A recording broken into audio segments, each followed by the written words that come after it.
We've already submitted our marriage registration with Emily. So, no matter how much you cry and beg, the divorce is final.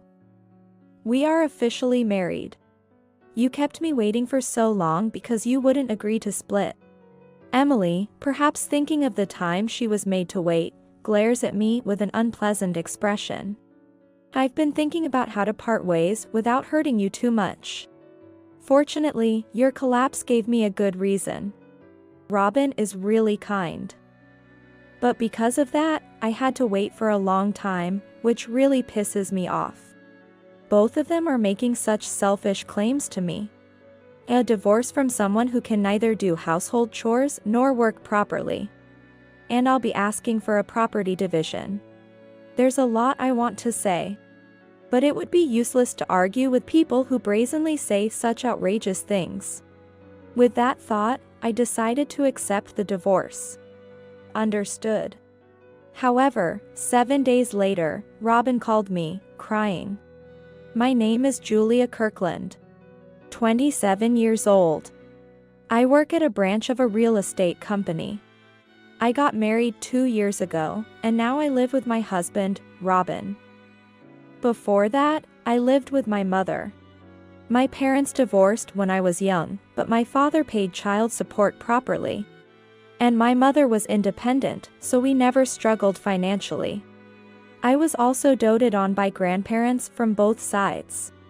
For events like birthdays, as well as entrance ceremonies and graduation ceremonies. Each of them celebrated with me. And it's fair to say that I grew up without lacking for love in any aspect. Now, my mother lives about a 10-minute walk from our house. And we manage to grab lunch or tea together amidst our busy schedules. I also keep in relatively frequent contact with my grandparents. The person I meet the least is my father.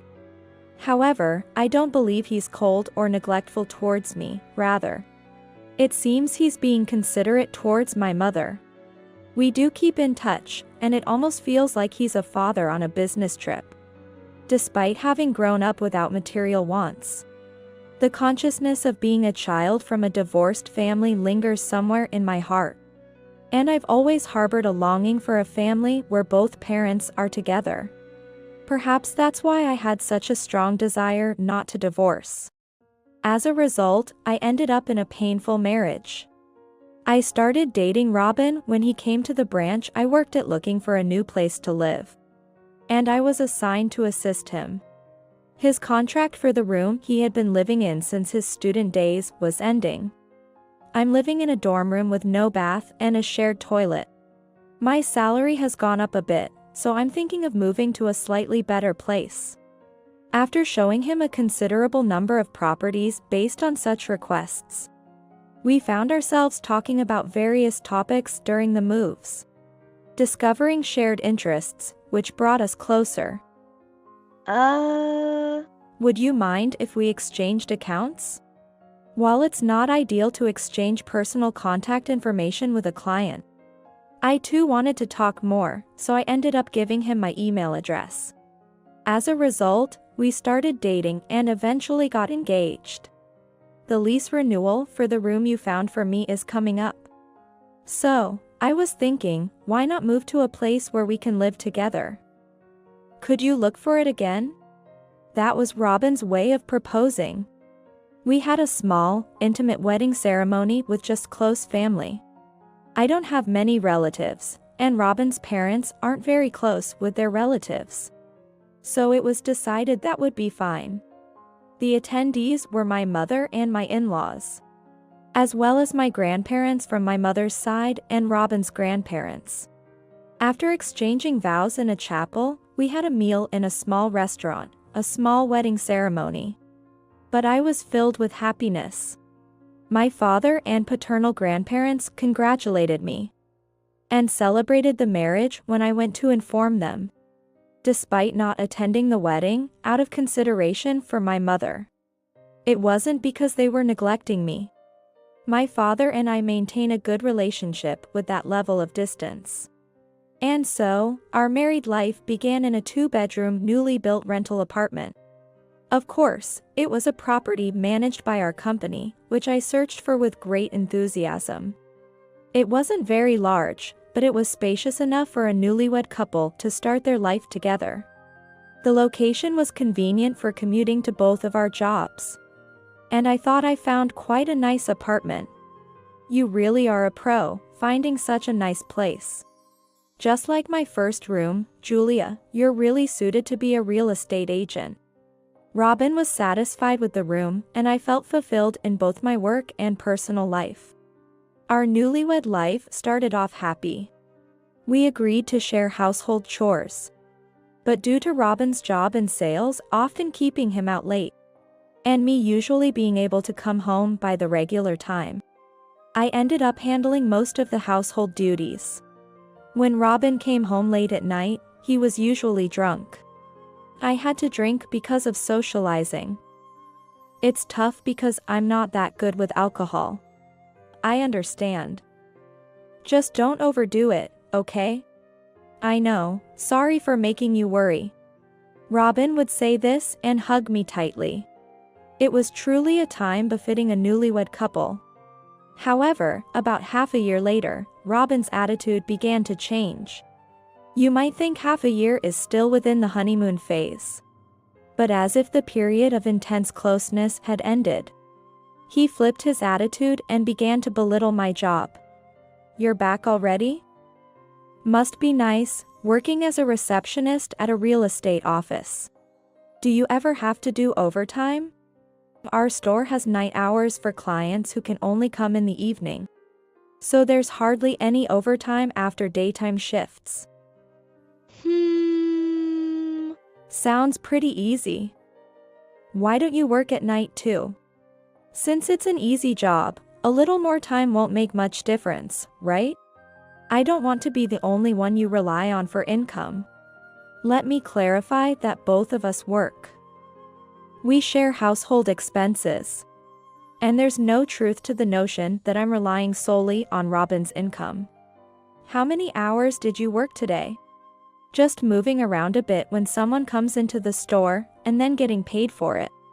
Real estate must really be an easy job. However, Robin's remarks only worsened over time. It's not like that. I keep in touch with clients, negotiate with landlords, handle repair requests from residents, and do many other things. Enough. No matter what you say, it all comes down to a passive job, doesn't it? You're not trying to do anything new or innovative, are you? Robin kept demeaning my work. Why would you say such awful things? You weren't like this before. Huh, awful? Do you think I'm saying something awful? I think I'm just stating the obvious. Robin glared at me as he continued. The problem is you're asking me to do housework even though our jobs are completely different. So that's it, I realized. Robin probably felt guilty for dumping all the household chores on me, which led to his attitude. Sorry, I've just been so busy with work, I inevitably end up putting more on you, Julia. At first, he would apologize, looking sorry. But now he acts as if it's natural for me to do everything, even leaving his laundry scattered on the floor. Could you at least put it in the laundry basket? Stop nagging. If you see it on the floor, just pick it up and put it in the basket yourself. It's something you can do instead of complaining to me. The situation became utterly hopeless. Although it was unpleasant, I silently took on the household chores, acknowledging that Robin was busier and I had more free time. I believed that once his work settled down, he would return to his old self. However, there was no sign of Robin changing back to the man I loved before we were married. By silently accepting the household chores, Robin grew increasingly arrogant. You're not doing much of a job anyway, right? So, keep the house clean. Even though Robin said I had more free time, I was still working. There were places I couldn't reach no matter how hard I tried. We had moved into a new apartment when we got married, and I tried my best to maintain its newness. But Robin would nitpick, looking for places I hadn't cleaned and accusing me of being lazy. If you can't handle the housework, why don't you just quit your job? Then, he started saying things like that. Frankly, it would be difficult to afford our current apartment on Robin's salary alone. When I explained this with numbers, Robin became furious. So, you finally say it. You think my salary is low, that you're looking down on me. I couldn't understand what he was accusing me of. Wait, I've never thought that, not even once. Liar. After we got married and you found out about each other's salaries, you started nagging me to do housework. That's because you thought my salary was too low. I had misunderstood. I thought Robin felt guilty about not being able to do housework because he was busy. But his true feelings were different. After getting married, it turned out my salary was higher than Robin's.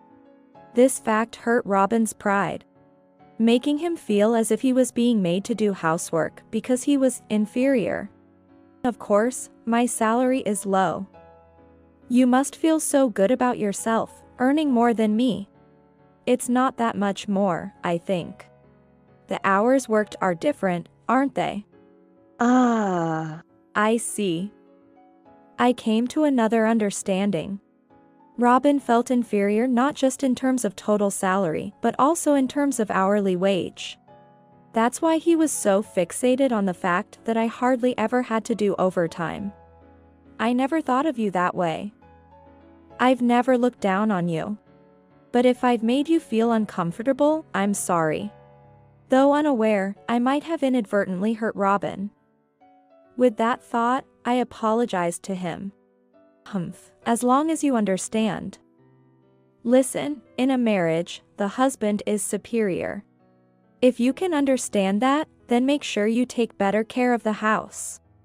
Although I found it unreasonable, I was relieved that Robin seemed a bit calmer after my words. Being a child of divorced parents, I had a strong desire not to go through the same ordeal. I didn't want to have conflicts with Robin. I had expressed this sentiment to him, so he should understand my feelings. I thought I just needed to be a little more patient. Arguing would only hurt us both and worsen our relationship. If I could just make small concessions, we could live together without conflict and maintain a good relationship. I hoped this would bring back a peaceful life. Robin would return to the kind person he was before our marriage. That was what I believed, but it was a naive thought. Thinking he had subdued me, Robin became even more arrogant, behaving like a king and treating me like a servant. Just do as I say. Don't even think about having your own opinion. Yes, I understand. People who don't have the initiative should just silently listen to those who do. And always speak to me with respect. Before I knew it, I couldn't argue back at all. I had heard that a frog wouldn't notice being slowly boiled if the water's temperature was raised gradually. I was like that frog, unaware of being pushed to my limits until I suddenly collapsed at work one day and was taken to the hospital by ambulance.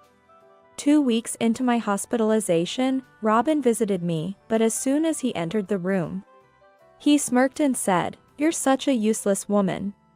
A woman I had never seen before stood next to him. "I'm sorry. I'll try to get back home as soon as possible. Please forgive me." "No need to try. Take all the time you need to recover." "Really?" I was surprised by his unexpected words, thinking Robin would surely blame me. "Yeah, really. Because you and I have no relation anymore." "What do you mean?" "You're so slow to catch on. It means I'm divorcing you and marrying this woman, Emily." Robin pulled the woman named Emily close, and she leaned into him happily. Emily was a much older woman than Robin, with heavy makeup. "Actually, we're already divorced. I haven't signed any divorce papers. You're useless and now sick. You have no value to me anymore. So, I've already filed the divorce papers. It seems he forged my signature and filed the divorce papers.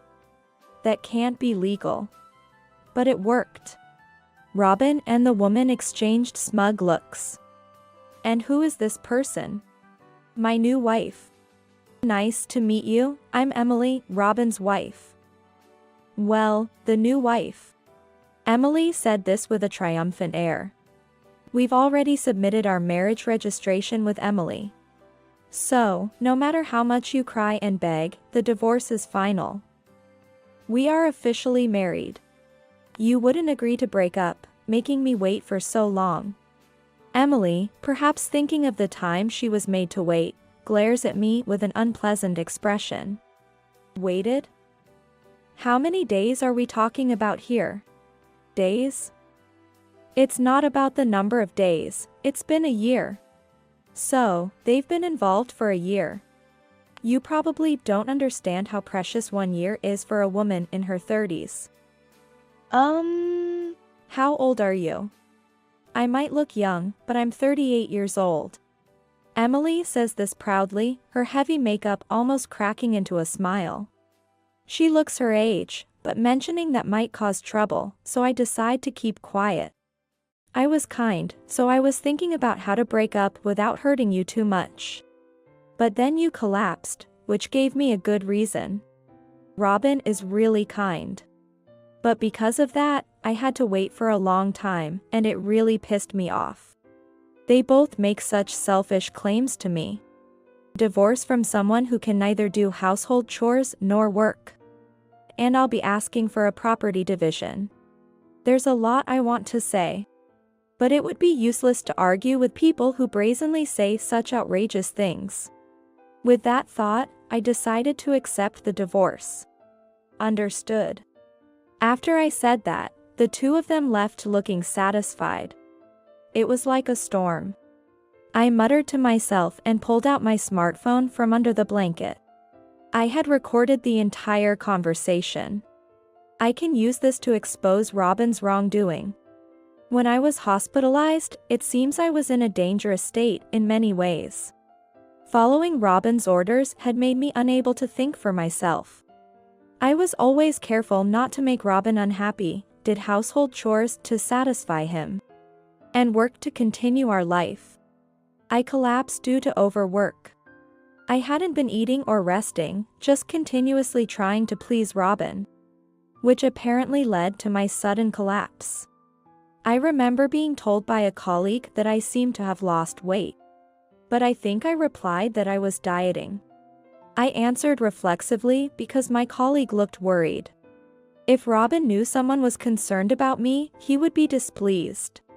That's why I gave such an answer.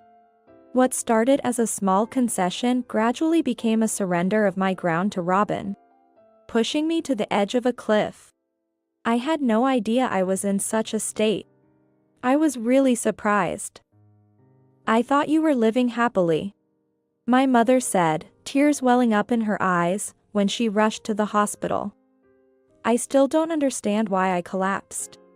That was the truth. I just wanted to live happily with Robin. But why did it come to this, even though I was just enduring a little? And Robin?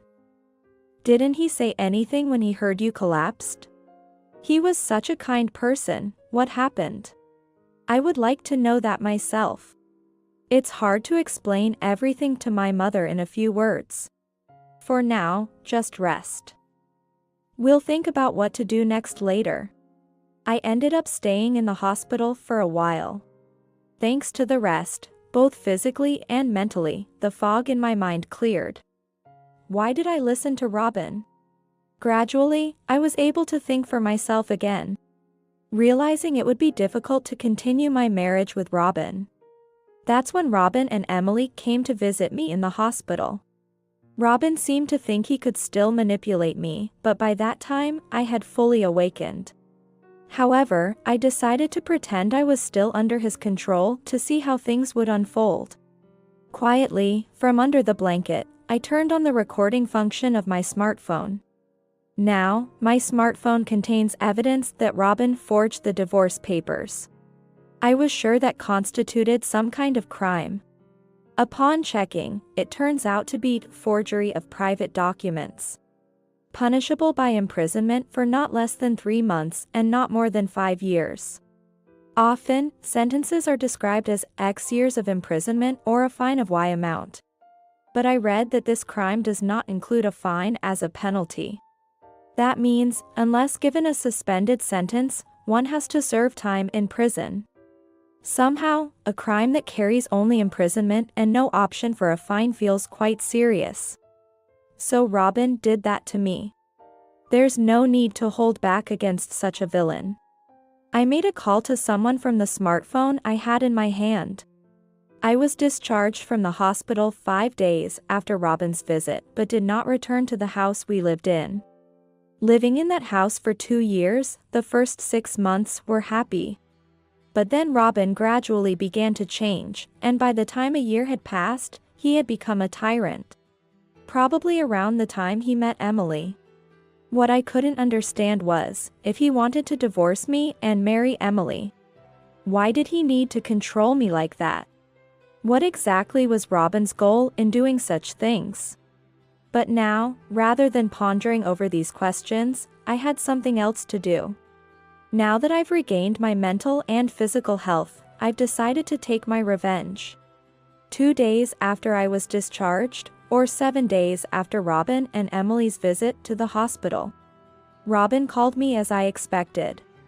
"Julia, I'm so glad you picked up the phone. Where are you now? Why haven't you come home?" The nerve he had to say something so blatantly. I was speechless with astonishment. "I'm sorry. Who is this? Stop joking around. It's me, your husband, Robin." "I don't have a husband. If Robin filed for divorce and married Emily, then he is Emily's husband. He's not my husband. You've divorced me and remarried Emily, haven't you?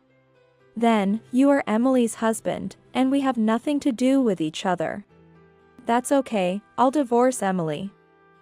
Then we can remarry, so there's nothing to worry about." "No one is worried, I was just stating the facts." "I'm not worried.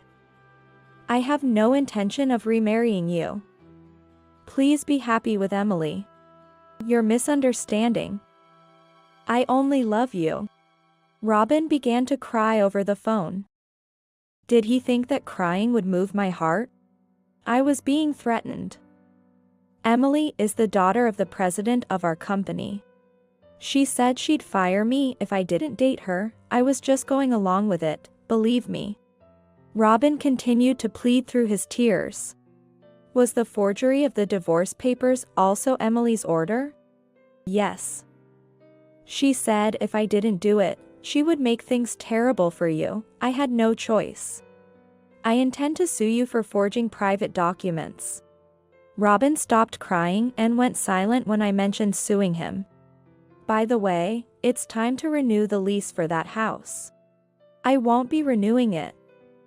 It's a good time for a change, with no house, no marriage, and no love wasted. Wait. I love you, listen to me. Unfortunately, our company will not be able to assist you with finding a new home. Please use another service. Goodbye. I hung up on Robin's cries and blocked his number. Robin hurried to contact me because he had learned the truth. That morning, he must have seen an article in the newspaper or a news segment on TV about my parents. President and spouse of Thompson Homes, remarried. My parents, who had divorced when I was young, remarried. Seeing a photo of me with them, Robin must have realized that I was the daughter of the president of Thompson Homes. My father, or more precisely his ancestors, were large landowners. And Thompson Homes was started based on the real estate they owned. Even now, there are houses and buildings all over the United States owned by our company, and managing them is the business of a Thompson Homes. I work at one of its branches. My parents didn't hate each other when they separated. My mother, who was skilled with her hands, had started making jewelry as a hobby. which became popular and led her to start her own brand. This annoyed my paternal grandmother. Thompson Homes was my grandmother's company, into which my grandfather had married. Together, they had expanded it significantly. My grandmother had wanted my mother to help with the company alongside my father. So, it's perhaps natural that as my mother's brand grew, the relationship between her and my grandmother soured. As a result of various issues, my parents decided to separate. To say that marriage is just between two people doesn't cut it when Thompson Homes is such a large company, and my mother was deeply committed to her brand. They decided to separate to prevent any further strain on family relations from affecting the company's management. My mother took me and left the house, but my grandmother allowed it. Perhaps my grandmother wanted my father to remarry and have another child to be the heir. But despite her encouragement, he never remarried. The same went for my mother. Even after their separation, they continued to care for each other. That's why my mother kept the Thompson surname after the divorce. And I also had the Thompson surname before marrying Robin. Now, unknowingly divorced, I have returned to being a Thompson. Though my grandmother and mother had a strained relationship, my grandmother respected my mother's character and abilities and loved me as her son's child. She was a very fair and open-minded person. But considering the family's inherited wealth and the company, she couldn't accept my mother starting her own company.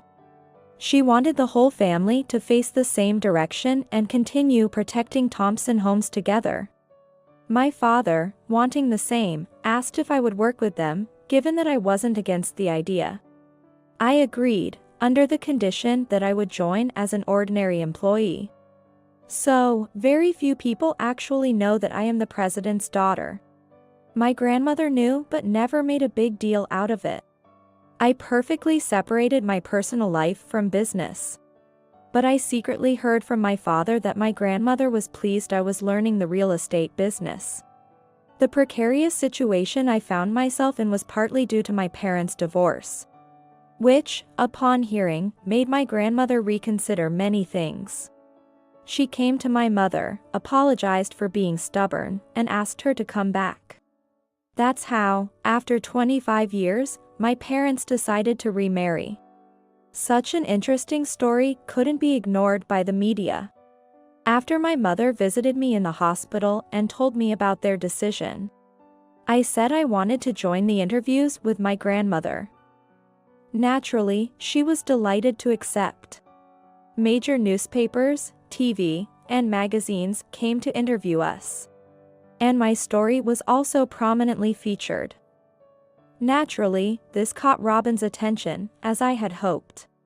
As planned, Robin learned that I was the daughter of Thompson Homes president and a wealthy landowner.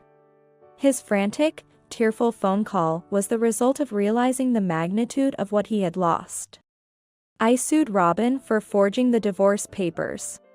Robin's lawyer sought a settlement, but I refused, resulting in Robin being prosecuted and given a suspended sentence.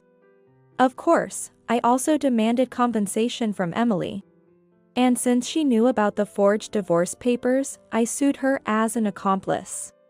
Emily's lawyer also sought a settlement, but I refused that too, and Emily received a lighter, but still suspended, sentence compared to Robin. Robin and Emily's meeting was at the company's founding party. Emily had fallen for Robin at first sight, despite knowing he was married, and pressured him into a relationship. Robin was initially troubled by Emily's advances due to her being 10 years his senior and not his type. But he couldn't refuse her because she was the president's daughter, and ended up in a deep relationship with her. The president, too, had been troubled by Emily's inability to marry and turned a blind eye. He thought if Robin took her off his hands, a little money would solve any issues with Robin's wife. Robin confessed that initially, his behavior towards me stemmed from guilt over making me do almost all the housework despite his lower income. I wanted to believe that by speaking poorly of Julia, I was doing the right thing. I was happy to be pampered by Julia and was being spoiled. Looking back, I realize how childish I was. He said this while crying. But even if that were true, the fact remains that he deeply hurt me and pushed me to a point where I felt I had lost my heart. Initially, even if it was out of a desire to be spoiled, as Emily came into the picture, he probably thought that if I became ill, he could divorce me. So when I got sick, he hurriedly forged the divorce papers and filed for marriage with Emily. He thought that I, who had been like a puppet following his every word, would accept it without resistance. If Emily's involvement was discovered, the divorce would be his fault. He planned to make it seem like I was to blame for the divorce. At home, Robin treated me like a servant, while with Emily, he bided his time, juggling both relationships and waiting for an opportunity. I never intended to leave Julia, but Emily was so persistent, I couldn't break it off. I truly love only Julia. I was just waiting for Emily to give up. Robin desperately pleaded this to his lawyer, but of course, no one would take him seriously. Emily's father was furious and forced Emily and Robin to divorce. Subsequently, Robin was fired and is now working at a company that barely agreed to hire him, working from early morning till late at night to pay the property division he owed me. Emily's father didn't demand property division from Robin. This was not only because Emily was complicit, but also because he prioritized ensuring Robin could pay me. Honestly, I didn't care about the money, but I wanted them to pay for their crimes, which is why I refused any settlement offers from Emily's father, despite his pleas. Emily's father said he wouldn't let her go free again and begged me to settle things quietly. But after understanding my firm stance, he eventually accepted it. Emily is now under strict family surveillance, starting from scratch to mend her ways. Sometimes, I think that if Emily hadn't fallen for Robin, none of this would have happened. However, considering she pursued Robin despite knowing he was married, her crime is not light. Robin could have clearly refused Emily's advances, being aware of his marital status. But he didn't. Dreaming of marrying the company president's daughter and betraying his wife. That is an unforgivable crime. What happens to them from now on is no longer my concern.